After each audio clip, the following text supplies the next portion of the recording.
Hello जय हिंद बच्चों, एक बार फिर से स्वागत है आप सभी का आपके अपने यूट्यूब चैनल प्रतिभा क्लासेज पर।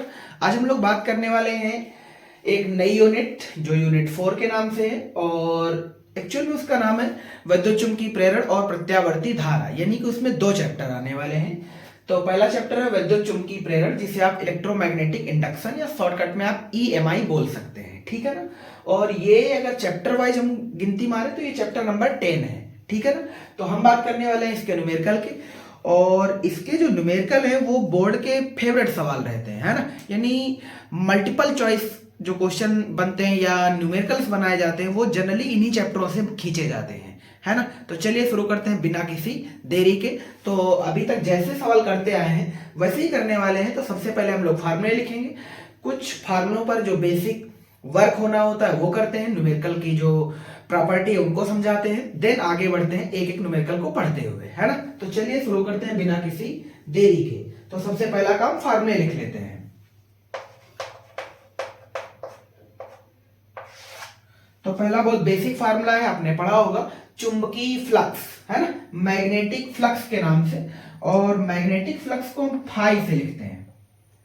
किस अक्षर से? फाई से। या आपने इसे शायद मे बी फाई बी के नाम से पढ़ रखा हो, क्योंकि एक आता है वैद्युत फ्लक्स, और वैद्युत फ्लक्स को हम फाई से ही डिनोट करते हैं, इसलिए उसको हम फाई ई से लिख लेते हैं। इलेक्ट्रिक फ्लक्स ये हो जाता है मैग्नेटिक फ्लक्स, है ना।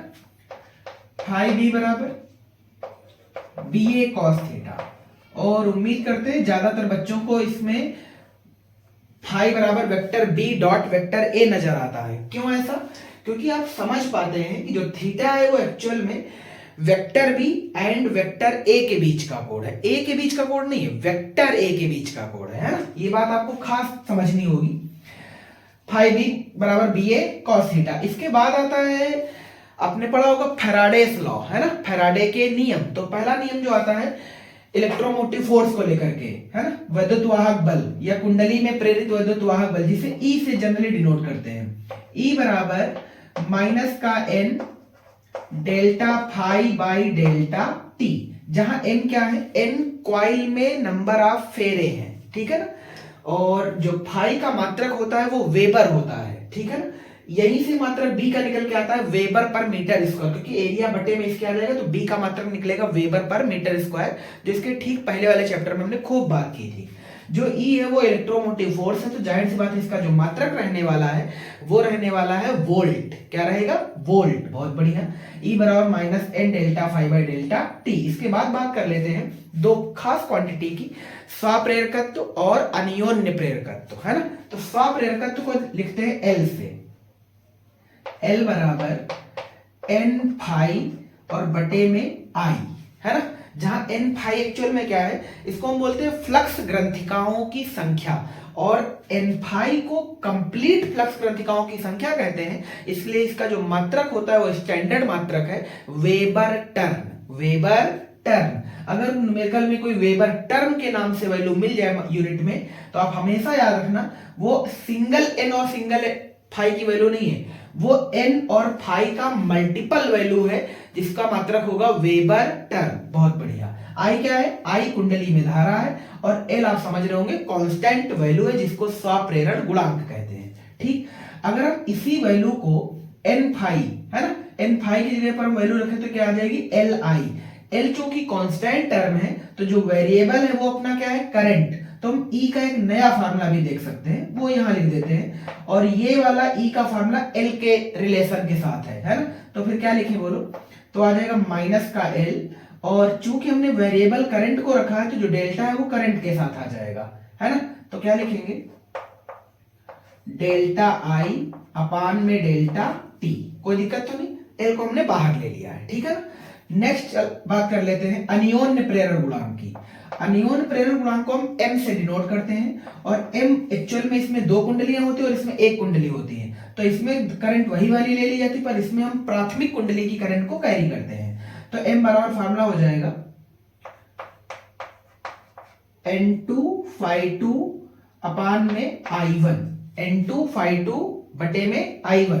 अब हम चूंकि जब अन्योन्य प्रेरण गुणांक में करंट पहली कुंडली की और वेबर टर्न लेते हैं सेकंड कुंडली के, तो जो वेरिएबल जो इलेक्ट्रोमोटिव फोर्स है वो भी कुछ वैसा ही लिखा जाता है। तो E2 करके लिख देते हैं, किस अक्षर से लिख देते हैं, E2 से, है ना। तो E2 बराबर बोलो क्या लिखेंगे, माइनस एल था, तो ये हो जाएगा माइनस का m, है ना। और अंदर बोलो क्या हो जाएगा, अंदर हो जाएगा डेल्टा I1 बटे में डेल्टा टी। उम्मीद करते हैं यहां तक सभी को दिख रहा होगा। ठीक, हम इसके नीचे भी एक दो सूत्र लिख सकते हैं। E2 बराबर माइनस m डेल्टा I1 बटे डेल्टा टी। कुछ और बात कर लेते हैं फार्मूलों की। एक और होता है जब वेलोसिटी के साथ हम, या कह लें किसी वायर को या किसी करंट कैरिंग लूप को जब मैग्नेटिक फील्ड में रखते हैं या वेलोसिटी के साथ उसमें चलाते हैं, तो एक और वोल्टेज क्रिएट होता है, प्रेरित वोल्टेज ही कहते हैं, कोई नई नाम नहीं है। उसको भी हम ई से लिखते हैं तो वी से लिख लेते हैं। तो ई लिखो चाहे वी लिखो, बात एक ही है। फार्मूला होता है ये BVL sin थीटा, जिसमें बी क्या है, मैग्नेटिक फील्ड है, और वी क्या है, वेलोसिटी आप पार्टिकल कह लें या वेलोसिटी आप ऑब्जेक्ट कह लें। एल क्या है, एल उस ऑब्जेक्ट की लेंथ है, लंबाई है, ठीक है ना। तो ये तो हो गए इतने कंप्लीट फार्मूले जो स्टैंडर्ड फॉर्म में यूज किए जाएंगे। कुछ और बेसिक फार्मूले हैं, जैसे समतल कुंडली का प्रेरकत्व कितना होता है। तो समतल कुंडली का जो प्रेरकत्व होता है, यहाँ पे एक बार लिख देते हैं और आप लोग अपनी कॉपी पे उतार लेना। अगर इसका कोई न्यूमेरिकल आता है तो हम आपको लगवा देंगे, ठीक है ना। हालांकि मेरे ख्याल से इनके न्यूमेरिकल है नहीं। समतल कुंडली का स्वप्रेरकत्व, चूंकि स्वप्रेरकत्व को एल से लिखते हैं तो एल के फॉर्मूला नोट कर देते हैं, mu naught pi N square R, जहां एन क्या है, कॉइल में नंबर है ना, एन स्क्वायर आर बटे 2, ठीक है ना। एक चीज और आपको बता दें, जो स्वप्रेरकत्व या अन्योन प्रेरकत्व, इनके जो यूनिट है उसका नाम है हेनरी। क्या नाम है, हेनरी। कई बार तो पेपर में यह भी पूछा जा चुका है, हेनरी किस क्वांटिटी का मात्रक है, या ये पूछ देता है कि प्रेरकत्व का मात्रक इनमें से क्या है। तो ये स्टैंडर्ड नाम है, अच्छे से याद रखिएगा, ठीक है ना। एक फॉर्मूला और है, और वो है दो कुंडलियों के बीच अन्योन्य प्रेरण गुणांक। यहां पे लिख देते हैं,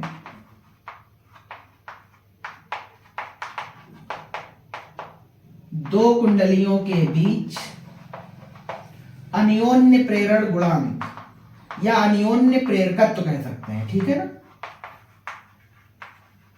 और इसे लिखते हैं एम से, किस अक्षर से, एम से।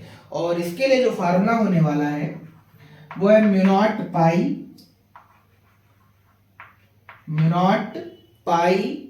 N1 N2, यानी पहली कुंडली के फेरे मल्टीपल में दूसरी कुंडली के फेरे, और फर्स्ट कुंडली सेकंड कुंडली के रेडियस का square, R2 square by 2R1। ये इसके लिए फार्मूला है। बस इतने कंप्लीट फार्मूले हैं जो इलेक्ट्रोमैग्नेटिक इंडक्शन या कह लें EMI में वर्क में आने वाले हैं, है ना। तो इनको आप नोट डाउन कर लीजिए, या तो आप इनका स्क्रीनशॉट ले लीजिए, फिर आगे बढ़ते हैं, है ना। तो चलो इतने को इरेज करते हैं, बाकी उधर लिखा रहने देते हैं, और इधर वाले सब काम के फार्मूले हैं, ठीक। और खास करके ये वाला फार्मूला ज्यादातर वर्किंग में आने वाला है, ठीक। तो चलो एक एक सवाल पढ़ते हैं जैसे अभी तक किया है। और बुक है कुमार मित्तल, ये बात हम आपको पहले भी बता चुके हैं। और इस हम बुक का पूरी तरह से पोस्टमार्टम करने वाले हैं, यानी पूरी बुक में जितने भी बोर्ड के पूछे गए अब तक सवाल है वो सारे निपटाते हैं, ठीक। तो चलिए शुरू करते हैं पहला सवाल। और पहला सवाल है, दो गॉस की चुंबकीय क्षेत्र की तीव्रता वाले चुंबकीय क्षेत्र में 10 गुणे 20 सेंटीमीटर स्क्वायर क्षेत्रफल का एक आयताकार लूप रखा है। यदि लूप का तल क्षेत्र से 60 डिग्री पर झुका हो तो लूप से संबद्ध चुंबकीय फ्लक्स की गणना कीजिए, है ना। तो एक बार डेटा डिनोट कर देते हैं, क्या क्या है। दो गॉस, आपको याद होगा गॉस यूनिट होता है बी का, बी बराबर 2 गॉस। पर याद होगा हमें चूंकि एसआई यूनिट में न्यूमेरिकल सॉल्व करना है, तो हम इसे लिखने वाले हैं 2 गुणे 10 की पावर -4 टेस्ला, ठीक है ना। अब क्या कह रहा है, इसका जो एरिया दे रखा है, एक आयताकार लूप है, तो ए बराबर 10 × 20 सेंटीमीटर स्क्वायर, क्योंकि इसका भी सेंटीमीटर इसका भी सेंटीमीटर, देन ये हो गया स्क्वायर, है ना। यहाँ पर चाहो तो एक छोटा सा डायग्राम भी देख सकते हैं, अभी बाद में बना देते हैं उसको, है ना। इसकी बताओ वैल्यू कितनी लिख दें, इसकी वैल्यू हम लिख सकते हैं 200 गुणे 10 की पावर -4 मीटर स्क्वायर, क्योंकि सेंटीमीटर को मीटर में ले जाने के लिए 10 की पावर -2 से मल्टीपल करते हैं, चूंकि सेंटीमीटर का स्क्वायर तो हमें मीटर स्क्वायर करना पड़ेगा, तो जाहिर सी बात है -2 का भी स्क्वायर कर दिया हमने, ठीक है। और स्क्वायर करने पर घातों की होती है गुणा। बहुत बढ़िया। अब क्या कह रहा है, डेटा से समझ में आ रहा होगा, आयताकार लूप है। यदि लूप का तल क्षेत्र से 60 डिग्री पर झुका हो, बस बच्चे ज्यादातर जो सवाल में गलती करने वाले वो यही, उन्हें लगता है कि थीटा की वैल्यू 60 डिग्री हो गई। नहीं, ऐसा नहीं है। इसीलिए हमने जब इस फार्मूले को डिनोट किया था तो एक चीज आपको बताई थी कि याद रखना, जो थीटा है वो वेक्टर ए का बी के साथ बनने वाला कोण है, ना कि लूप के साथ या उसके जो बॉडी है उसके साथ। नहीं, वेक्टर ए के साथ ऑलवेज, है ना। तो अब क्या कह रहा है, लूप का तल क्षेत्र से 60 डिग्री पर झुका है, तो हम पहले क्या करते हैं, एक मैग्नेटिक फील्ड क्रिएट कर लेते हैं, ठीक। चलो, ये जो हमने लाइन खींची वो मैग्नेटिक फील्ड है, तो इसको हमने फिक्स कर दिया। अब कह रहा है लूप 60 डिग्री पे झुका हुआ है, तो ध्यान से देखेंगे। चलो डस्टर का नहीं, चाक की डिब्बी का यूज कर लेते हैं। मेरे ख्याल से ये आयताकार ही है, तो ये वाली लेंथ मान लो 20 सेंटीमीटर और ये वाली मान लो 10 सेंटीमीटर। अच्छा, अगर हम इसको ऐसे रख दें तो आप सभी को समझ में आ रहा होगा ये इसके साथ पैरेलल है, समांतर है। और अगर हम इसको ऐसे रख दें तो ये इसके साथ लंबवत हो जाएगी। जब लंबवत है तो थीटा 90 है, यानी 90 डिग्री के साथ में इसके साथ रखा हुआ है। एरिया वेक्टर का कोण 0 डिग्री, वो बात अलग है। ऑब्जेक्ट किस डिग्री पर है पहले उसकी बात कर लेते हैं। इस समय ऑब्जेक्ट किस डिग्री पर है, तो आप कहेंगे वेक्टर बी के साथ जो ऑब्जेक्ट है हमारा वो 90 डिग्री पर है। और इस केस में अगर हम बात करें तो 0 डिग्री पर है, पर हमें कितने डिग्री पे रखना है, 60 डिग्री पर। कितने डिग्री पर, 60। तो 60 पे रखते हैं। देखो ये हो गया 90, तो अगर हम इसे थोड़ा सा ऐसे घुमा दें तो कितने डिग्री हो जाएगा, 60 डिग्री, है ना। तो इसको ऐसे बना लेते हैं।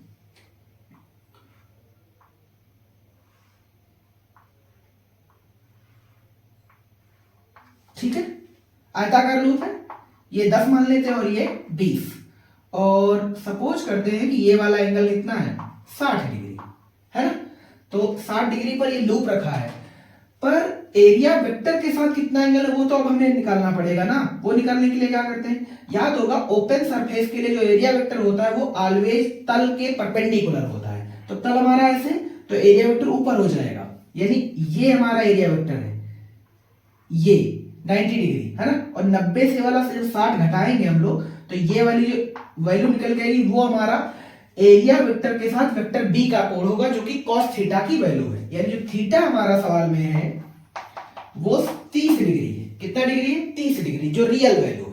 अब क्या कह रहा है, लूप से बद्ध चुंबकीय फ्लक्स की गणना कीजिए। अब फाई निकालना आसान हो गया, है ना। फाई निकालना है अपने को। अगर आप इसी 60 डिग्री के साथ चले जाएंगे तो आंसर ही गलत हो जाएगा। इसलिए इन सवालों को करते वक्त थोड़ा सा केयरफुल रहना है। फाई बराबर BA cos थीटा, थीटा कितना है, 30 डिग्री। कितना डिग्री है, 30 डिग्री, जबकि लूप वेक्टर बी के साथ कितने डिग्री पे है, 60 डिग्री पे, ठीक है ना। तो चलो वैल्यू पुटिंग कर लेते हैं। बी की वैल्यू है 2 गुणे 10 की पावर -4 और ए की वैल्यू है 200 गुणे 10 की पावर -4 इंटू cos 30 की वैल्यू जो होती है वो होती है √3/2, है ना, मेरे ख्याल से।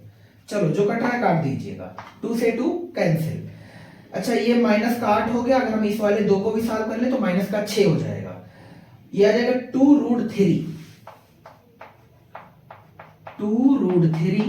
Into 10 to power -6। ये वैल्यू रही 5 की, और मात्रक आप सभी जानते हैं वेबर। मात्रक क्या है, वेबर। किसी बच्चे को कोई दिक्कत नहीं होनी चाहिए, आ भी रहा है आंसर, ठीक है ना। आप यहां तक सॉल्व कर लीजिए आराम से, दिख रहा है प्रॉपर वे में सभी को, ठीक, बहुत बढ़िया। चलो नेक्स्ट सवाल पढ़ते हैं। चलो इधर पहले लगा लेते हैं अगला सवाल। अगला सवाल इससे भी बेहतरीन है, वो इसलिए क्योंकि इस वाले में 60 डिग्री बोला था, अगले वाले में थोड़ा डेटा अच्छा दे रखा है, उसको देखते हैं। सेकंड सवाल है, एक आयताकार लूप जिसकी माप दे रखी है। क्या दे रखी है, माप मतलब एरिया, क्या दे रखा है, 0.040 मीटर, है ना, 0.04। इसके बाद भी 0 है तो उस वैल्यू को लिखो और चाहे ना लिखो, क्योंकि इनटू दूसरा डेटा दे रखा 0.050 मीटर, है ना, तो हम उसे नहीं लिख रहे। आप बताओ इसे हम सॉल्व कर लें। 5 चौके 20।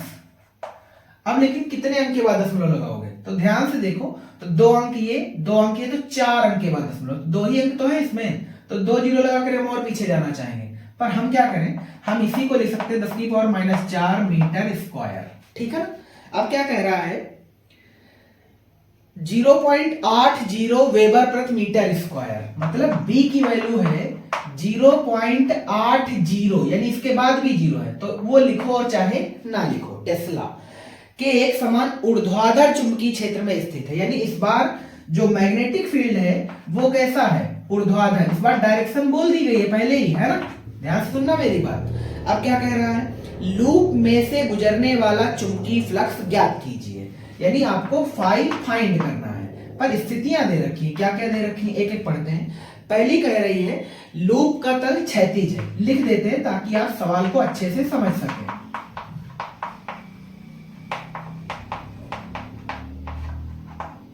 लूप का तल क्षैतिज है, और जो सेकंड प्रॉपर्टी है वो है लूप का तल ऊर्ध्वाधर है।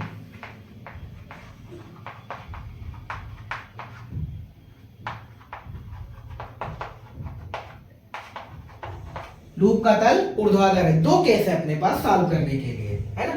तो इधर नीचे वाले को मिटा लेते हैं।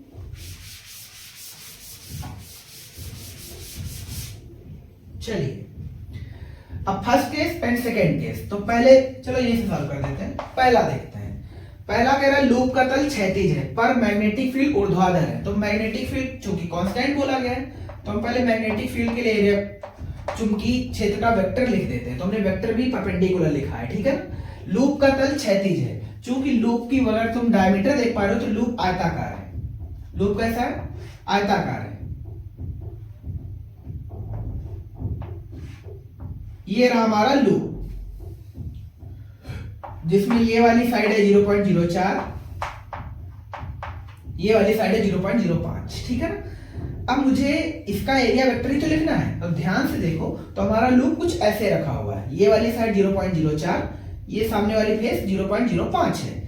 अगर हम इसका एरिया वेक्टर तुमसे पूछे, तो हम सभी जानते हैं ओपन सरफेसेस के लिए जो एरिया वेक्टर रहता है वो ऑलवेज परपेंडिकुलर रहता है। इसका मतलब इसका जो एरिया वेक्टर रहने वाला है वो कुछ ऐसे रहने वाला है, कुछ ऐसे। बात समझ में आ गई ना। ठीक, अब तुम ध्यान से देखो, वेक्टर ए वेक्टर बी क्या एक ही लाइन में, तो आप कहेंगे बिल्कुल है यार। इसका मतलब फर्स्ट केस में जो थीटा है वो कितना हो गया, 0 डिग्री। आप कहेंगे अभी तो आपने पीछे जब सॉल्व किया था तो क्षैतिज वाली कंडीशन में तो 90 डिग्री आ रहा था, बिल्कुल आ रहा था, क्योंकि तब मैग्नेटिक फील्ड ऐसे था। इस बार मैग्नेटिक फील्ड परपेंडिकुलर है। ठीक है ना। तो लूप का तल क्षैतिज है, जैसे सवाल कहता जाए आप उसको वैसे ही सिचुएशन के हिसाब से ढालते जाइए, आप कभी गलती नहीं करेंगे। ठीक है ना। तो बताओ फाई की वैल्यू क्या लिखे, फाई की वैल्यू लिखी जाएगी BA cos 0। cos 0 का मान चूंकि 1 होता है, तो हम सीधा सीधा आंसर लिख सकते हैं फाई बराबर BA, है ना। अब B की वैल्यू बोलेंगे सब 0.8 इंटू ये वाली वैल्यू 20 गुणे 10 की पावर -4। अच्छा, दशमलव से ये वाला हम 0 काट सकते हैं, तो बताओ आंसर कितना कर देंगे, 2 गुणे 10 की पावर -4 वेबर। चुंबकीय फ्लक्स का मात्रक क्या, वेबर। गुड, बहुत बढ़िया। सवाल नंबर 2। सवाल नंबर 2 मतलब ये, तो एक चीज तो पहले ही फिक्स है, मैग्नेटिक फील्ड परपेंडिकुलर, तो मैग्नेटिक फील्ड को पहले ही फिक्स कर देते हैं, कोई दिक्कत तो नहीं, बहुत बढ़िया। अब कह रहा है लूप का तल भी ऊर्ध्वाधर है। पहले बार कैसा था, क्षैतिज, क्षैतिज था तो हमने ऐसे रखा था, इस बार ऊर्ध्वाधर कह रहा है। इस बार यानी कि मैग्नेटिक फील्ड में जो लूप है अपना वो कुछ ऐसे रखने वाले हैं। ये रहा अपना लूप, जिसकी ये छोटी साइड है 0.04, ये बड़ी साइड 0.05, है ना। अब ध्यान से देखें तो इस वाली आकृति का जो एरिया वेक्टर होगा वो कुछ ऐसे होगा, यानी वेक्टर ए यहां होगा। तो अगर आप सभी को ध्यान से दिख रहा हो तो थीटा कितना हो गया, 90। थीटा कितना, 90, और cos 90 का वैल्यू कितना होता है, 0। इसका मतलब जो फाई लिखा जाएगा वो लिखा जाएगा BA cos 90। cos 90 का मान 0, तो बताओ हम क्या लिखें, BA इंटू 0, तो जो फाई की वैल्यू लिखी जाएगी वो 0 आ जाएगी। यानी जब लूप का तल ऊर्ध्वाधर है, ऊर्ध्वाधर मैग्नेटिक फील्ड के लिए, देन जो आंसर आएगा चुंबकीय फ्लक्स का वो शून्य आएगा। ठीक है ना। तो चलो आगे बढ़ते हैं थर्ड सवाल की तरफ। इसे इरेज करें पहले।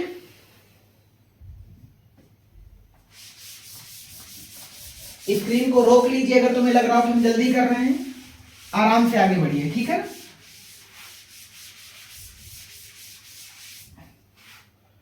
ऑफलाइन क्लास है नहीं, जो मिट जाएगा तो दिक्कत हो जाएगी। रिकॉर्डेड क्लास है, आराम से पीछे स्किप करके भी देख सकते हैं आप। ठीक है। नेक्स्ट कह रहा है 1000 फेरों की एक कुंडली का क्षेत्रफल 0.05 मीटर स्क्वायर है तथा वह 4 गुणे 10⁻⁻5 टेस्ला के चुंबकीय क्षेत्र के लंबवत रखी गई है। लंबवत रखी गई है। 0.1 सेकेंड में कुंडली को 180 डिग्री घुमा दिया जाता है। तो ज्ञात कीजिए क्या क्या। नंबर 1 चुंबकीय फ्लक्स में परिवर्तन एंड सेकेंड वैल्यू औसत प्रेरित विद्युत वाहक बल की गणना कीजिए, है ना। तो इस बार फेरों की संख्या है 1000। फेरों को हम लिखते हैं n से। n की वैल्यू है 1000। फेरों का मात्रक नहीं तो हम ऐसे लिख सकते हैं क्योंकि वो नंबर है कि कुंडली का जो क्षेत्रफल दे रखा है 0.05 मीटर स्क्वायर। ठीक है ना। तथा वह 4 गुणे 10⁻⁻5 टेस्ला, यानी जो B की प्रॉपर्टी जो मैग्नीट्यूड दे रखा है वो ये है 4 गुणे 10⁻⁻5 टेस्ला के चुंबकीय क्षेत्र के लंबवत रखी गई है। जब फर्स्ट केस में लंबवत रखेंगे तो आंसर 0 आ जाएगा, यानी जब हम डेल्टा फाई निकालने जाएंगे तो जब φ2 - φ1 लिखेंगे तो पहले केस का 0 माइनस बी है तो आंसर बी आ जाएगा माइनस का। ठीक है ना। 0.1 सेकेंड में कुंडली को 180 डिग्री घुमा देते हैं तो डेल्टा जो टी है उसकी वैल्यू सवाल में मिस दे रखी है 0.1 सेकेंड, और कुंडली को घुमाया कितना जा रहा है थीटा बराबर 180 डिग्री। तो माइनस बी है तो पहले ही हो गया था जब 90 डिग्री था, और 180 डिग्री और घुमा दिया गया है। तो जब 180 डिग्री और घुमाएंगे तो फाई बराबर बी ए कॉस 180 लिखेंगे और 180 की वैल्यू होती है -1, तो अगेन आ जाएगा फाई बराबर माइनस बी ए। तो जब डेल्टा फाई निकालने जाएंगे तो हम जब लिखेंगे φ2 - φ1 तो एक बार का माइनस बी है और अगली बार थीटा की वजह से माइनस बी है। तो 180 के लिए जो आंसर आता है डेल्टा फाई का वो एक्चुअल में 2ba आता है। कितना आता है 2ba। तो अगली बार याद रखेंगे जब कुंडली लंबवत रखी हो और उसको वहां से कितने डिग्री घुमा दिया जाए 180 डिग्री, उस केस में जो फाई का डेटा लिखते हैं वो ऑलवेज 2ba लिखते हैं माइनस का, क्योंकि minus B and minus B है तो माइनस माइनस प्लस, पर साइन काहे का रहता है माइनस का। ठीक है ना। अब क्या कह रहा है थीटा 180 है। आपको निकालना क्या क्या है। पहला चुंबकीय फ्लक्स में परिवर्तन, चुंबकीय फ्लक्स में परिवर्तन, और इस चीज का मतलब है कि डेल्टा फाई फाइंड करना है। ठीक है ना। सेकेंड पॉइंट तुम्हें याद करना है औसत प्रेरित विद्युत वाहक बल, मतलब लिख देते हैं प्रेरित विद्युत वाहक बल, मतलब अपने को ईएमएफ ज्ञात करना है ये वाला। ठीक है। तो चलो एक एक को पकड़ के सॉल्व कर लेते हैं। पहला चुंबकीय फ्लक्स में परिवर्तन। चुंबकीय फ्लक्स में परिवर्तन का मतलब है डेल्टा फाई ज्ञात करना है। तो हमने पहले ही कहा था जब ये लंबवत रखी तो उस टाइम का ये माइनस बी हो जाता है, और जब हम अगेन इसको 180 डिग्री घुमा लेते हैं तो फिर से माइनस बी हो जाता है ना। तो आंसर बोलो कितना हो गया माइनस का 2ba। तो डेल्टा फाई को मैग्नीट्यूड में आंसर आ रहा है, बिल्कुल आ रहा है। तो चलो इसे सॉल्व कर लेते हैं। 2 इंटू बी की वैल्यू बोलेंगे ये रही 4 इंटू 10⁻⁻5 इंटू 0.05। ठीक है ना। ये वैल्यू है अपनी। तो 4 दूनी 8 और 8 पंचे 40। 2 अंक के बाद दशमलव लगाएंगे तो एक्चुअल में वैल्यू आ जाएगी 0.40 इंटू 10⁻⁻5। हम इसे ये भी लिख सकते हैं वेबर माइनस के रूप में। ठीक है ना। ये आंसर आपका आ रहा है, पर हमने कुछ गड़बड़ कर दिया।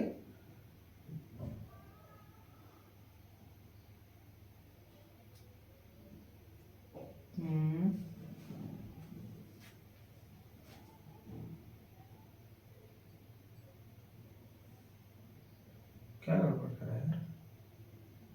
अच्छा यहां से काटा है तो -6 आ जाएगा, सॉरी ये कितना आ जाएगा -6, ठीक। अब पॉइंट नंबर टू ये है प्रेरित वैद्युत वाहक बल मतलब ई फाइंड करना है। तो चलो ई के लिए देखते हैं। तो ये आ जाएगा माइनस का फार्मूला एक बार लिख देते हैं, माइनस का n पर डेल्टा फाई की वैल्यू कितनी है -2ba। तो माइनस माइनस यहां लिख देते हैं, चलो एक बार -2ba अपान में बोलो क्या डेल्टा t। तो माइनस माइनस क्या हो जाएगा प्लस, तो ये हो जाएगा 2nba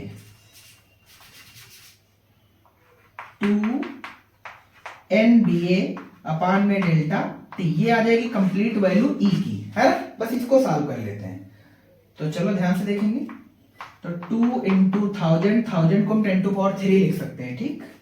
इंटू b की वैल्यू ये रही 0.05 इंटू a की वैल्यू ये रही, सॉरी b की वैल्यू ये, a की वैल्यू ये, ठीक है कोई बात नहीं।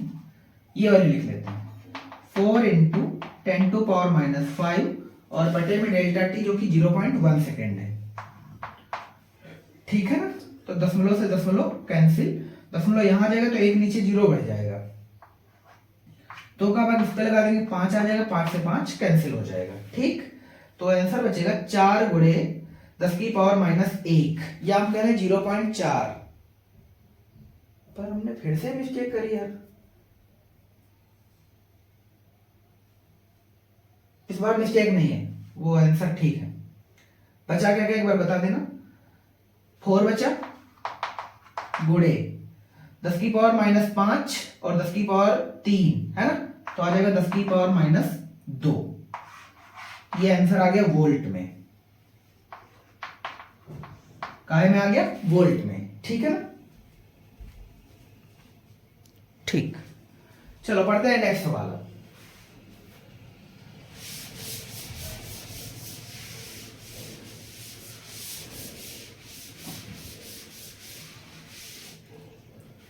अगला सवाल क्या कह रहा है, अब रिपीटेड सवाल है, फटाफट सॉल्व कर लेते हैं इनको।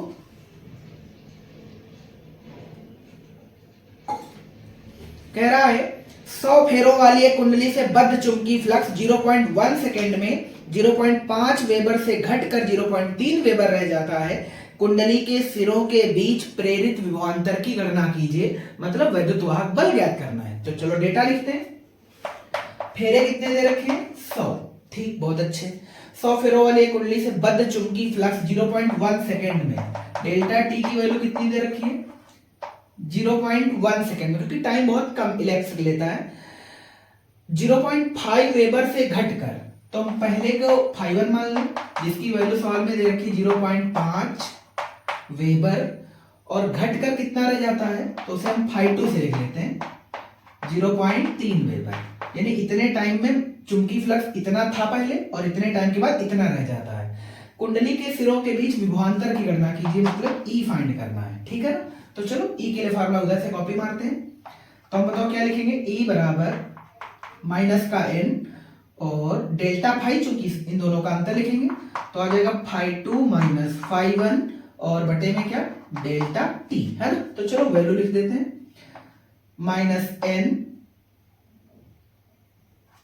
की वैल्यू कितनी है 100 इंटू φ2 की वैल्यू है 0.3 माइनस 0.5 और बटे में है 0.1, ठीक है ना। ई बराबर, तो ये माइनस, और चूंकि जब यहां घटाएंगे तो ये भी वैल्यू माइनस की आ जाएगी, माइनस का 0.2, तो माइनस माइनस क्या हो गया प्लस, तो ऊपर बचेगा 100 इंटू ये माइनस का, सॉरी 0.3 है और ये 0.5 है, इससे घटा देंगे तो आ जाएगा 0.2 बटे में कितना 0.1, दशमलव से दशमलव कैंसिल। तो ई का जो रियल आंसर आएगा वो आ जाएगा 200 वोल्ट पॉजिटिव, ठीक है ना। बस ये कहानी थी इसकी। चलो आगे बढ़ते हैं इसके साथ।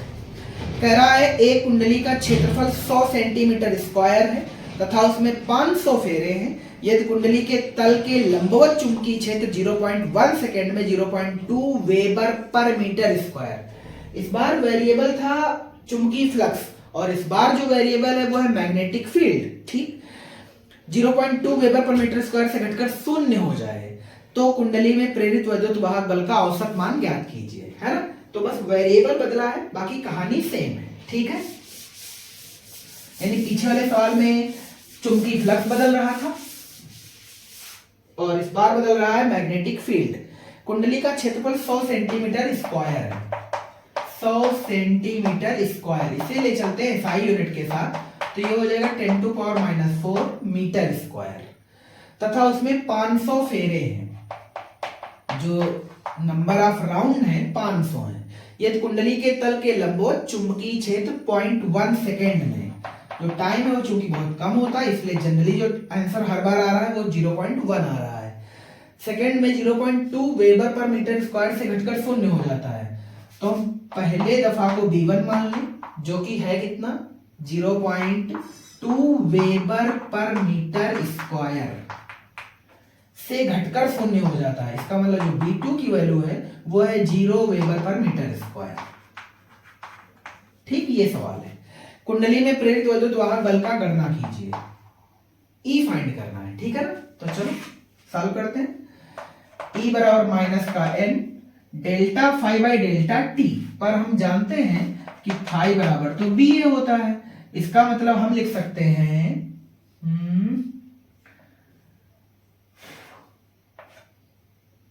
ए को बाहर कर लें, ठीक। अंदर लिखेंगे B2 माइनस B1। एक्चुअल में ये लिखा है डेल्टा फाई बटे में क्या, डेल्टा टी, ठीक। अब वैल्यू पुट कर लेते हैं, ये आ जाएगा -500 इंटू ए की वैल्यू बोलो कितनी है, 100 गुणे 10⁻⁴। हम इसे 10⁻² भी लिख सकते हैं, ठीक, छोड़ो भी, into B2 minus B1। B2 की वैल्यू है 0 और B1 की वैल्यू है 0.2, तो एक्चुअल में अंदर बचेगा माइनस का 0.2 बटे में आ जाएगा 0.1। जो कटे काट दीजिए, तो पहली बात तो माइनस माइनस प्लस हो जाएगा, दशमलव से दशमलव कैंसिल हो जाएगा, 2 0 ये 2 0 ये, तो ये दोनों गए, 4 हो गए, 10⁻+4 -4। तो E बराबर जो आंसर आ गया वो आ गया 5 वोल्ट, सॉरी 10 आ रहा है, 5 और 2 10, कितना आ जाएगा 10 वोल्ट। कोई बुराई नहीं है, ठीक है ना। चलो आगे बढ़ते हैं। सरल सवाल है, पर थोड़ा कैलकुलेशन पे ध्यान देना। नंबर जैसे हमसे छूट जाता है, आपसे ना छूटने पाए पेपर में। जैसे यहाँ छूट गया, 5 वोल्ट लिख दिया था, जबकि वो 2 छूट गया था उधर, है ना। तो अब वहां जल्दी में नहीं रहना है, ठीक। चलो नेक्स्ट सवाल पढ़ते हैं। एक कुंडली का क्षेत्रफल 0.5 मीटर स्क्वायर तथा उसमें 50 फेरे हैं। कुंडली के तल के लंबवत 0.04 टेस्ला का चुंबकीय क्षेत्र लगा हुआ है। यदि 0.1 सेकेंड में चुंबकीय क्षेत्र घटकर 0 हो जाए तो कुंडली में कितना वैद्युत वाहक बल तथा प्रेरित धारा होगी यदि कुंडली का प्रतिरोध 10 ओम हो, है ना। इस बार करंट को भी पूछ लिया, कोई दिक्कत नहीं। हम सभी जानते हैं अगर वैद्युत वाहक बल उत्पन्न होगा तो वैद्युत वाहक बल उत्पन्न होने के बाद कौन उत्पन्न हो जाएगी, धारा। तो धारा को निकालना जानते हैं ओम्स लॉ से, है ना। I बराबर V/R, पर यहाँ V की जगह किसे यूज करने वाले हैं, E को, ठीक। एक कुंडली का क्षेत्रफल दे रखा है, क्षेत्रफल को हम जनरली किस सेक्शन से लिखने वाले हैं, A से, 0.5 मीटर स्क्वायर। बहुत बढ़िया। फेरों की संख्या 50 है, इसका मतलब जो नंबर ऑफ राउंड है वो है 50। कुंडली के तल के लंबवत यानी जो मैग्नेटिक फील्ड दे रखा है वो दे रखा है, चूंकि ये 2 बार में है क्योंकि B1 के बाद घट के जा रहा है ना, तो हम इसको पहले B1 मान लेते हैं। 0.04 टेस्ला, और कह रहा है इतने टाइम के बाद 0 हो जाता है। इसका मतलब B2 की वैल्यू 0 है, कब, 0.1 टाइम के बाद। तो कुंडली में प्रेरित वैद्युत वाहक बल की गणना कीजिए। एक तो पहला सवाल ये हो गया। आगे कह रहा है कि प्रेरित धारा भी बता दो। प्रेरित धारा को हम लिखते हैं I से, और एक सवाल में आगे एक वैल्यू और भी दे रखी है, यदि कुंडली का प्रतिरोध 10 ओम हो। तो पहला सवाल अगर हम E निकाल लें तो हम I भी निकाल लेंगे, क्योंकि I बराबर होता है V/R, तो हम E/R यूज कर लेंगे। तो फर्स्ट केस है अपना E सॉल्व करना, ठीक है। तो चलो E को निपटा देते हैं। माइनस का n, चूंकि ये फिर से वेरिएबल में है तो हम लिखेंगे A B2 माइनस B1 बटे में डेल्टा T। उम्मीद करते हैं यहां तक आया होगा। ठीक है ना।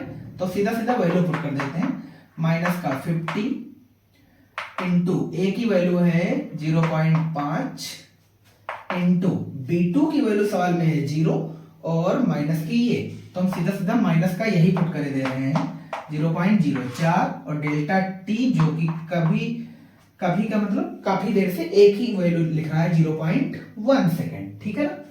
तो जो कट रहा है काट दीजिएगा। तो पहली बात तो माइनस माइनस प्लस हो गया, दशमलव से दशमलव कैंसिल, तो ये वाला तो काम खत्म हो गया। अब बचे ये वाले दो अंक, तो 5 25, ठीक। और ध्यान से देखो तो एक जीरो से दशमलव कट जाएगा और 25 चौके 100 होता है, तो इनटू में 0.4 आ जाएगा, तो मेरे ख्याल से 10 वोल्ट क्या आ रहा है, बिल्कुल आ रहा है, ठीक है ना। अब क्या निकालना है, करंट। I बराबर, करंट के लिए फार्मूला हम V/R जो कि E/R के फॉर्म में लगा सकते हैं। E की वैल्यू सवाल में 10, R अगेन 10, तो जो करंट आएगा अपना वो आ जाएगा 1 एम्पियर, ठीक है ना। चलो आगे बढ़ते हैं। अगला सवाल दे रखा है। अब अगर आपको ये लग रहा हो कि सेम सवाल लगा रहे हैं तो क्या करें फिर, अब है ना। अगर हम इनको छोड़ दे तो आप कहेंगे लगवाते नहीं हो, तो सारे कष्ट तो आप ही बताते हो ना हमें, ठीक है। तो सेम है, कोई दिक्कत नहीं, पर आप प्रैक्टिस करते रहिएगा। अगला सवाल है, एक कुंडली का क्षेत्रफल 100 सेंटीमीटर स्क्वायर है तथा इसमें 400 फेरे हैं। 0.20 वेबर पर मीटर स्क्वायर का चुंबकीय क्षेत्र कुंडली के तल के लंबवत है, ठीक, बहुत बढ़िया। यदि चुंबकीय क्षेत्र 0.1 सेकंड में घटकर शून्य हो जाए, क्या रिपीटेड सवाल है, आप कहेंगे बिल्कुल है। तो कुंडली में प्रेरित विद्युत वाहक बल यानी ई निकालिए। यदि कुंडली का प्रतिरोध 4 ओम हो, इस बार 10 ओम था, इस बार 4 ओम है, तो प्रेरित धारा की गणना कीजिए, है ना। सेम वैल्यू दे रखी है तो हम क्या करते हैं, अक्षर वही लिखे रहने देते हैं, सिर्फ डेटा चेंज है तो चेंज कर देते हैं डेटा, ठीक है ना। और आप आंसर का लेना, आंसर इसका नहीं करने वाले हम। चलो क्या कह रहा है, कुंडली का क्षेत्रफल 100 सेंटीमीटर स्क्वायर है। हम इसे लिख सकते हैं 100 गुणे 10⁻⁻4 मीटर स्क्वायर के फॉर्म में। यदि इसमें 400 फेरे हैं, n की वैल्यू कितनी है, 400। मैग्नेटिक फील्ड जो पहला वाला केस में है यानी बदलने के बाद, वो है 0.20 वेबर पर मीटर स्क्वायर, जिसे हम टेस्ला देखते हैं। डेल्टा टी की वैल्यू है 0.1 सेकेंड और कह रहा है इतने टाइम बाद शून्य हो जाता है, विद्युत वाहक बल बता दीजिए, ठीक। करंट भी बता दीजिए, पर कुंडली का जो रेजिस्टेंस है वो 4 ओम है, ठीक। कहानी खत्म। सिर्फ वैल्यू रख करके सॉल्व करना है आपको। अब इतना भी नहीं करोगे तो क्या करोगे यार, है ना। चलो नेक्स्ट सवाल। अगला अच्छा सवाल है थोड़ा सा, जो मैथ के बच्चे हैं वो स्मार्ट तरीके से करेंगे और जो खासकर बायो के बच्चे कोशिश करते हैं कि आप उन्हें सीख लीजिएगा, ठीक है। चलो अगला सवाल है, एक कुंडली में चुंबकीय फ्लक्स फाई बी निम्न समीकरण के अनुसार टी के साथ बदल रहा है, ठीक। फाई बी की वैल्यू भी दे रखी है 40² + 10t + 5 मिली वेबर। 4 सेकंड के बाद कुंडली में प्रेरित विद्युत वाहक बल की गणना कीजिए, ठीक है। तो जो फंक्शन दे रखा है पहले उसे डिनोट कर देते हैं। फंक्शन ये दे रखा है, फाई बी बराबर 4t² + 10t + 5 मिली वेबर। वेबर नहीं इस बार, मिली वेबर, बहुत बढ़िया। ये वैल्यू है फाई की। आगे कह रहा है 4 सेकंड के बाद, यानी जो डेल्टा टी है हमारा वो इस कितना दे रखा है 4 सेकंड, और कह रहा है इसके बाद कुंडली में प्रेरित विद्युत वाहक बल की गणना कीजिए। तो ऐसे सवालों को पेपर में क्या करना है, तो सबसे पहले इनका अवकलन कर लेते हैं, है ना। टाइम के रिस्पेक्ट में इस फंक्शन का अवकलन कर लेते हैं। तो हम क्या लिखेंगे, d∅/dt बराबर, फंक्शन में जो घात लगी होती है वो आगे आ जाती है और ऊपर वाली घात से एक वैल्यू घट जाती है। तो 2 की गुणा 4 में करेंगे तो ये हो जाएगा 8t, और एक घात चूंकि ऊपर 2 - 1 करेंगे तो फिर 1 ही आ जाएगा, ठीक है ना। 8t प्लस, इस पर चूंकि एक ही घात है, एक घात आगे ले आएंगे तो फिर वही रहेगा, तो ये हो जाएगा 10t, और जो फंक्शन में कोसेंट वैल्यू है वो 0 हो जाएगी। कोई दिक्कत तो नहीं, क्या यहां तक सभी को समझ आया। 8t + 10t + 0, और ये बन गया हमारा मिली वेबर पर सेकेंड। ये फंक्शन बना हमारा मिली वेबर पर सेकेंड। पर मुझे ये चीज नहीं चाहिए, हमें चाहिए ई, है ना। अब ई का फार्मूला ध्यान से देखो तो क्या होता है, अगर हम नंबर ऑफ राउंड काट दे तो delta five by delta T लिखा होता है ना, मतलब कि D five upon D T लिखा होता है ना। तो बताओ फिर क्या लिखे जाए, तो D five by D T की जो वैल्यू है वो कितनी दे रखी है, 8t प्लस 10t प्लस 0 है ना। अब ध्यान से देखो तो सवाल में t की वैल्यू 4 सेकेंड है, t की वैल्यू कितनी है 4 सेकेंड। सो जो e का वैल्यू आएगा वो आ जाएगा 8 गुणे 4 प्लस 10 गुणे 4। कुछ गड़बड़ करा हमने, कुछ मिस्टेक हो गई क्या यार, सॉरी ये टी नहीं आएगा, ये गलत कर दिया था हमने। अब ठीक है, अब ठीक है, प्लस 0। ठीक, अब बताओ क्या लिख सकते हैं इसे, 8 चौके 32 और 32 10 42, 42 में 0 जोड़ेंगे तो उससे कोई मतलब नहीं है, तो E बराबर 42। चूंकि इसका यूनिट मिली वेबर में चल रहा था, मिली वेबर पर सेकेंड, तो हम इसको मिली वोल्ट लिख सकते हैं। क्या लिख सकते हैं, मिली वोल्ट। ठीक है ना, एक बेहतरीन टाइप, थोड़ा नया न्यूमेरिकल है, तो सॉल्व कर लिए, आगे बढ़ते हैं इसी के साथ।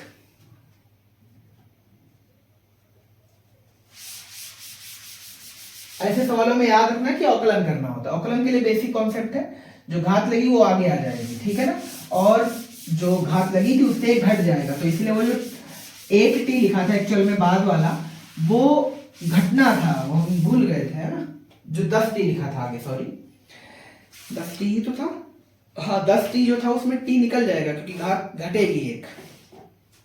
अगले सवाल है, 0.4 मीटर लंबाई का एक सीधा चालक है, 0.9 वेबर पर मीटर स्क्वायर चुंबकीय फ्लक्स घनत्व में 7 मीटर पर सेकेंड के वेग से गति करता है। चालक में उत्पन्न होने वाले विद्युत वाहक बल का अधिकतम मान ज्ञात कीजिए। तो चलो लिखते हैं, एक बार वैल्यू लिख देते हैं। 0.4 मीटर लंबाई का एक कोई चालक है, मतलब L की वैल्यू जो सवाल में है वो ये दे रखी है, और जो मैग्नेटिक फील्ड है इसका जहां पर ये रखा हुआ है वो वैल्यू है 0.9 वेबर पर मीटर स्क्वायर। चुंबकीय फ्लक्स घनत्व में 7 मीटर पर सेकेंड, यानी वेलोसिटी दे रखी है 7 मीटर पर सेकेंड के वेग से गति करता है। चालक में उत्पन्न होने वाले प्रेरित विद्युत वाहक बल का अधिकतम मान ज्ञात कीजिए। ई नहीं ज्ञात करना है, ध्यान से देखो तो ई मैक्सिमम ज्ञात करना है। अच्छा, फार्मूला अपने को समझ में आ रहा है, बहुत बेसिक सा कॉन्सेप्ट है कि हम ई मैक्सिमम के लिए फार्मूले के लिए क्या जाएंगे, तो हम लिख सकते हैं BVL sin थीटा। पर हम sin थीटा क्यों नहीं लिखने वाले, क्योंकि हमने ऑलरेडी मैक्सिमम ले लिया है। मैक्सिमम लेने का मतलब है कि इसका मैक्सिमम वैल्यू, और sin थीटा में मैक्सिमम वैल्यू होती है sin 90 की, इसका मतलब यहाँ पर sin 90 ऑलरेडी लिया जा चुका है, तो ई मैक्सिमम बराबर BVL ही लिखा जाएगा। ठीक है ना, तो अब बताओ वैल्यू क्या लिखें, वैल्यू लिखी जाएगी 0.9 इंटू V की वैल्यू 7 इंटू L की वैल्यू 0.4, तो 36 और 36 गुणे 7 है ना, तो 7 6 42 के 2 हासिल आएंगे 4 और 7 3 21, 21 4 25, 2 अंक के बाद दशमलव, 2.52 वोल्ट।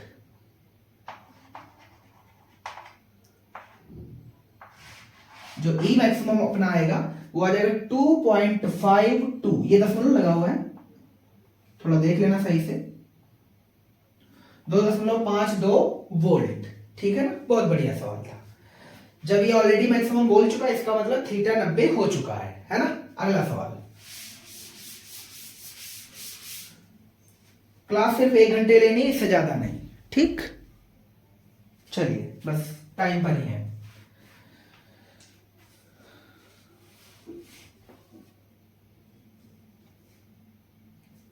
ये अगले 2 सवाल और देख लीजिए बस, फिर जो 12-13 न्यूमेरिकल बचेंगे वो सेकंड पार्ट में ले आएंगे, क्योंकि पार्ट 1 में सारे कंप्लीट होंगे नहीं, वो क्लास हो जाएगी कम से कम 1.25 घंटे की। ठीक, तो अगली क्लास 40-45 मिनट और लेंगे, क्योंकि इस बार फार्मूले लिखने नहीं पड़ेंगे, जब पार्ट 2 इसका देंगे तो फार्मूले नहीं लिखने पड़ेंगे, आराम से उड़ जाएगा। ठीक है ना। चलो अगला सवाल है। अब ज्यादातर आप याद रखना है, EMI वाले चैप्टर में ये वाला फार्मूला आपको न्यूमेरिकल में नंबर दिला देगा। ठीक है, बेहतरीन है, कोई आफत नहीं है, बस डेटा को सही याद रखना है। सवाल कह रहा है, पर इसमें जो कुछ और खास बातें वो अभी समझा देते हैं। अगले एक न्यूमेरिकल जहाज वाला दे रखा है। कह रहा है 20 मीटर पंख फैलाओ वाला धातु का एक वायुयान दक्षिण दिशा में 250 मीटर पर सेकेंड के वेग से पृथ्वी की सतह के समानांतर उड़ रहा है। ठीक, उड़ा दिया। पृथ्वी के चुंबकीय क्षेत्र का ऊर्ध्वाधर घटक दे रखा है 3.5 × 10⁻⁵ वेबर पर मीटर स्क्वायर। वायुयान के पंखों की नोकों के बीच प्रेरित विद्युत वाहक बल की गणना कीजिए। ठीक, 20 मीटर पंख फैलाव वाला धातु का एक वायुयान है, इसका मतलब जो लेंथ है वो 20 मीटर है, तो L बराबर 20 मीटर। ठीक, बहुत बढ़िया। धातु का एक वायुयान दक्षिण दिशा में पागलों की तरह दौड़ रहा है और रफ्तार है उसकी 250 मीटर पर सेकेंड। कई बार ये वाली जो वैल्यू होती है वो डेटा में चेंज कर देती है, जैसे कभी कभी लिख देगा किलोमीटर पर घंटा, तो याद रखना कि उसे मीटर पर सेकेंड के रेंज में ले आना है ना, क्योंकि यूनिट तुम्हारा 250 मीटर पर सेकेंड है। किस साइड में जा रहा है? साउथ की तरफ। ठीक, डायरेक्शन इसकी है साउथ।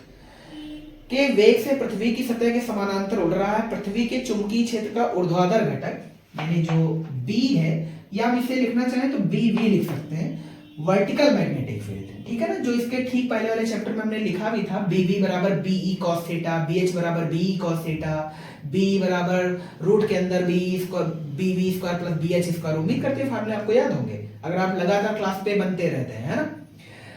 कह रहा है ऊर्ध्वाधर घटक 3.5 × 10⁻⁵ टेस्ला। वायुयान के पंखों की नोकों के बीच प्रेरित विद्युत वाहक बल ज्ञात कर दीजिए। समझ में आ गया ना। ठीक, मैग्नेटिक फील्ड ऊर्ध्वाधर है। ठीक, बढ़िया है।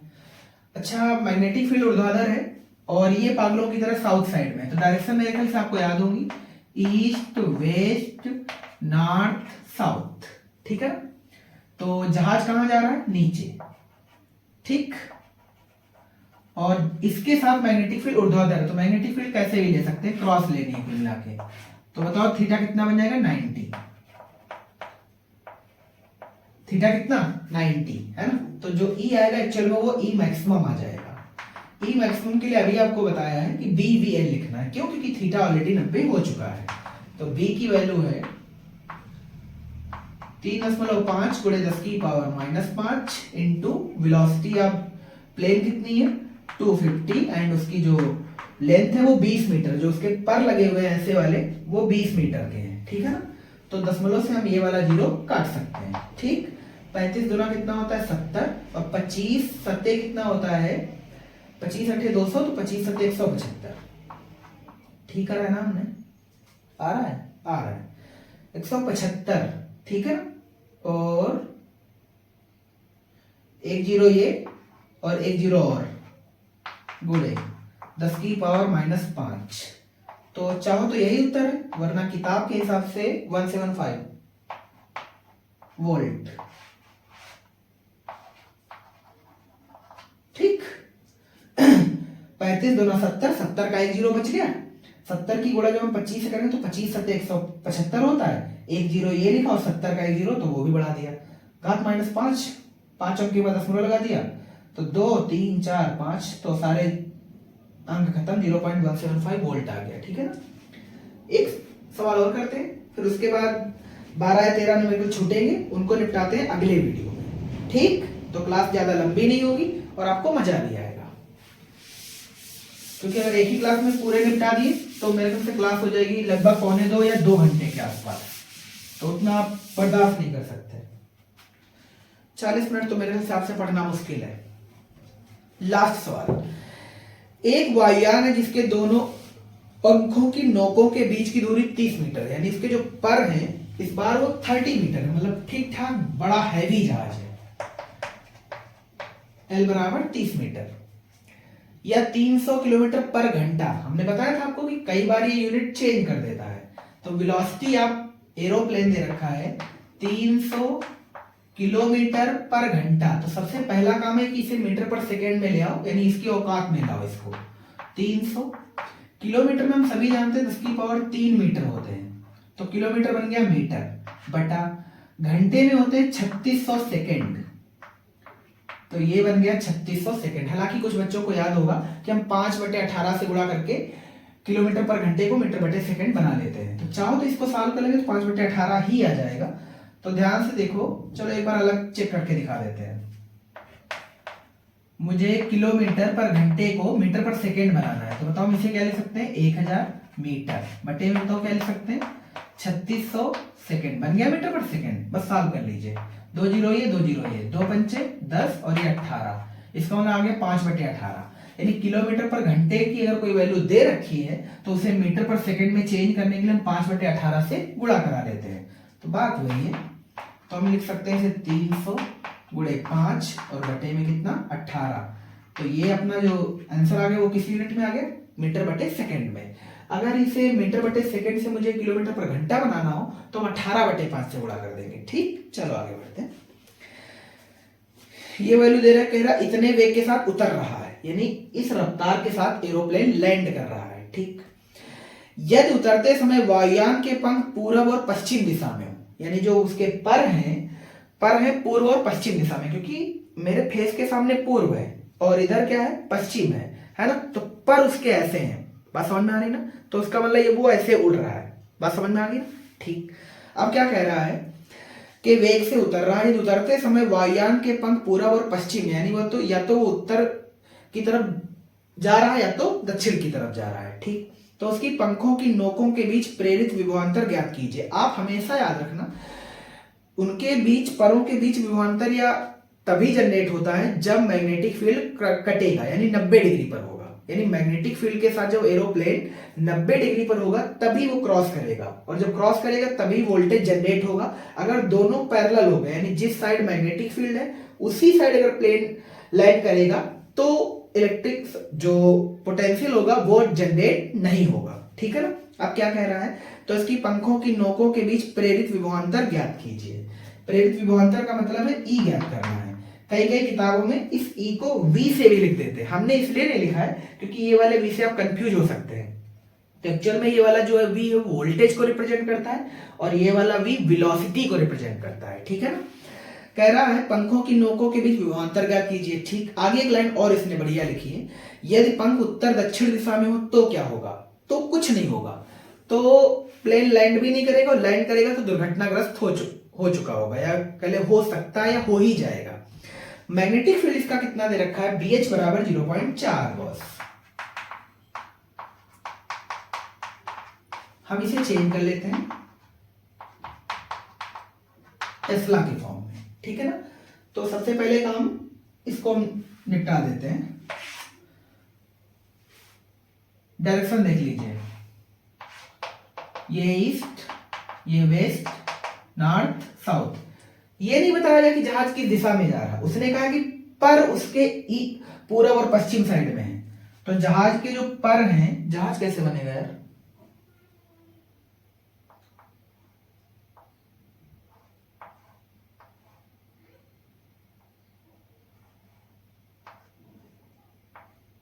ठीक,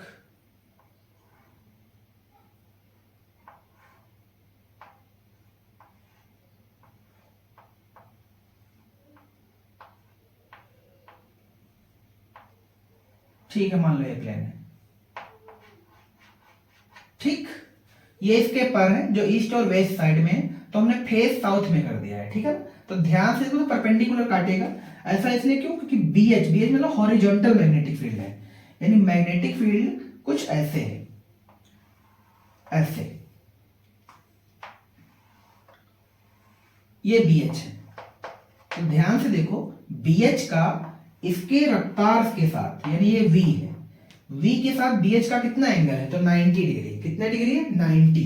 तो हम लिखने वाले हैं E बराबर BVL sin 90, क्योंकि B और V के बीच थीटा कितना है, 90।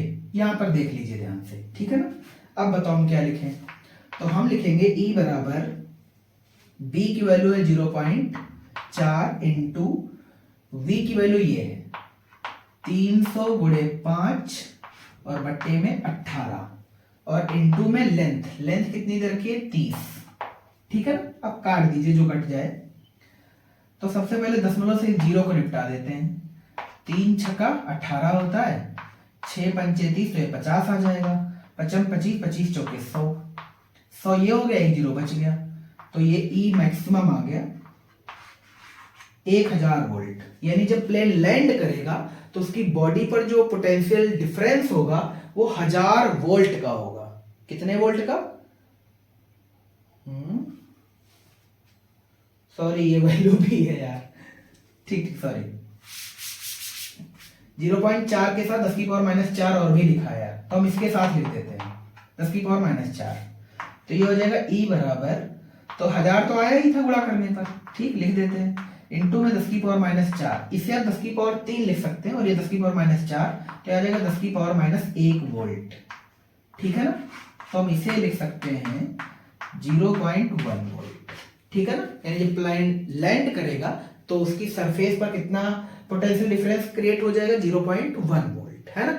यही कारण है कि जब प्लेन को उतारा जाता है तो उसको एक खास वायर के पास जोड़ दिया जाता है ताकि उसकी बॉडी पर जो इलेक्ट्रॉन आए हैं वो अर्थ में चले जाए। वरना अगर जहाज के लैंड करते ही अगर उसकी सरफेस को किसी को टच कर ले तो यकीन करिए इतना भयंकर झटका मारेगा, पूछो नहीं। 440 वोल्ट शायद कम होगा उसके आगे, बहुत तगड़ा मार देगा, उड़ा देगा, मतलब ऐसे समझ लीजिए कि मर जा सकते हैं आप। इसीलिए जहाज को एक स्थान पे रोका जाता है और उसमें खास वायर डाल करके जमीन से अर्थ कर दिया जाता है ताकि उसकी बॉडी पर जो भी इलेक्ट्रॉन घर्षण की वजह से आए हैं, जब वो हवा में तैर रहा था या उड़ रहा था, तो वो सारे इलेक्ट्रॉन जमीन में चले जाए। यही कारण है कि जहाज आने के बाद पैसेंजर को तुरंत नहीं उतारा जाता है ना, कुछ टाइम दिया जाता है कि जहाज का जितना भी आउटर इलेक्ट्रॉन था वो अर्थ में चला जाए, है ना। क्योंकि आप जब बाहर निकलेंगे तो करंट का शॉक लग सकता है। और आपने पढ़ा भी होगा, अगर कोई चालक है तो उस पर जो इलेक्ट्रॉन या आवेश होता है वो हमेशा सरफेस पर होता है ना। चूंकि वो एल्यूमिनियम से बना रहता है तो चूंकि वो चालक है इसलिए जो इलेक्ट्रॉन होते हैं वो सरफेस पे रहते हैं, तो जहाज के अंदर बैठे व्यक्ति हमेशा सेफ रहते हैं। ठीक, तो ये कहानी थी इस जहाज वाली की। एक बात इसने और भी बोली, वो क्या बोली वो सुन लीजिए। कह रहा है यदि पंख उत्तर और दक्षिण दिशा में हो जाए, अभी पूरब और पश्चिम दिशा में थे तो 90 डिग्री बन रहा था, अगर ये वाले पर उत्तर और दक्षिण दिशा में हो जाएंगे इसका मतलब जो प्लेन है या तो पश्चिम में चलेगा या तो पूरब में चलेगा। चूंकि मैग्नेटिक फील्ड पहले से ही ऊर्ध्वाधर स्थिति में दे रखा है तो मैग्नेटिक फील्ड भी ऊर्ध्वाधर क्षैतिज स्थिति में दे रखा है, यानी ईस्ट और वेस्ट साइड में पहले से मैग्नेटिक फील्ड ही दे रखा है। और मैग्नेटिक फील्ड ईस्ट और वेस्ट साइड में जब प्लेन चलेगा तो प्लेन के चलने यानी V और BH में जो थीटा बनेगा वो 0 डिग्री बन जाएगा। कितने डिग्री? 0 डिग्री। और आप सभी जानते हैं साइन 0 की वैल्यू 0, तो जो पोटेंशियल जनरेट होगा उसकी बॉडी पर वो 0 वोल्ट जनरेट हो जाएगा। कितने वोल्ट? 0 वोल्ट। तो ऑलवेज याद रखना कि जहाज पर पोटेंशियल डिफरेंस का होना जरूरी है लैंडिंग करते वक्त, ठीक है ना। अगर ऐसा नहीं हुआ तो लैंड करने में दिक्कत आ जाएगी। ठीक, दूसरी बात, और ये लैंडिंग तभी पॉसिबल है जब जहाज मैग्नेटिक फील्ड के साथ कितने डिग्री पर हो? 90 डिग्री पर। इस चीज का रनवे बनाते वक्त खास ख्याल रखा जाता है, आप उसकी टेंशन ना लें, ठीक है ना। आप तो सिर्फ मजे से सवाल करिए और दोस्तों को अपने वीडियो शेयर करना तो कतई ना भूलें। वीडियो पसंद आए तो लाइक करा करें, कमेंट करा करें और खासकर अपना फीडबैक जरूर सेंड कर दिया करें यार कि हमसे कहाँ गड़बड़ हो रहा है और आपकी क्या डिमांड है और आपको कैसे न्यूमेरिकल का पोर्शन चाहिए, है ना। तो आप सब कुछ शेयर करते रहिए, टेंशन ना लो, वो दिन दूर नहीं होगा जब हम सवाल इधर सॉल्व भी कर रहे होंगे और सवाल समूचा आपके सामने दिख रहा होगा। ठीक है, वेट करिए, थोड़ा आप सपोर्ट कीजिए हमारा बेहतरीन तरीके से। हम भी आपके साथ नहीं तो मेरे ख्याल से अगली पीढ़ी को एक बेहतर कंटेंट दे पाएंगे। ठीक, थैंक्स फॉर वॉचिंग, जय हिंद।